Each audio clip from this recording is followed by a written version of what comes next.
ईश्वर का विशेष गुण क्या है? पातंजल योग सूत्राणि समाधिपाद 25वां सूत्र।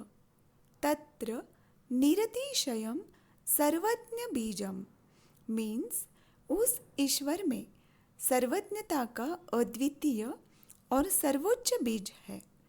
तो पहले वाले सूत्रों में पतंजलि ने हमें ईश्वर प्रणिधान बताया, फिर ईश्वर कौन है ये बताया, और इस सूत्र में ईश्वर के विशेष गुण क्या है वो पतंजलि हमें बताते हैं। तो वो एक ऐसी सत्ता है जो सब कुछ जानती है, सर्वज्ञ है, सर्वत्र है, अत्र तत्र सर्वत्र उसका वास है। तो वो किसी से ज्ञान नहीं प्राप्त करती है, तो वो ज्ञान का मूल स्रोत ही है। तो ईश्वर का अर्थ ये भी है निर्गुण, निराकार, परब्रह्म, परमात्मा, चेतना, ये सभी उसके नाम है।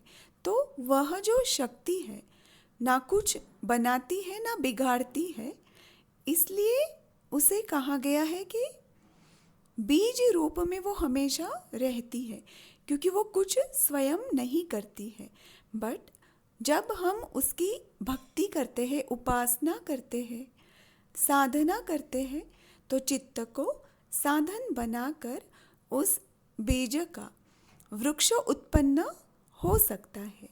मीन्स नर से नारायण बनने की जो शक्ति है वो हर किसी में है। और पुरुष जो शरीर में रहता है, तो प्रत्येक पुरुष में ईश्वर का वास है। तो पुरुष अनेक है, पर प्रत्येक पुरुष ईश्वर बन सकता है। तो इसका अर्थ है कि अनेक ईश्वर है। हर पुरुष का अंततः ईश्वर में ही विलय हो जाता है। और बीज रूप का और एक अर्थ यहाँ बताया गया है कि जब संपूर्ण सृष्टि लय अवस्था में होती है, तब निर्गुण निराकार शक्ति या ईश्वर साम्य अवस्था में होता है, यानी बीज रूप में स्थित होता है। और जैसे वो सर्वज्ञ है, तो धीरे धीरे फिर सृष्टि का निर्माण होता है, ऐसे कहा गया है। उदाहरण से समझेंगे, जैसे कोई पत्थर है, पत्थर को जब कोई मूर्तिकार मूर्ति का आकार देता है तो उसमें से मूर्ति प्रकट होती है। तो वैसे ही इस शरीर के कण कण में ईश्वर का, चैतन्य का, चेतना का, उस तत्व का संचार होता है।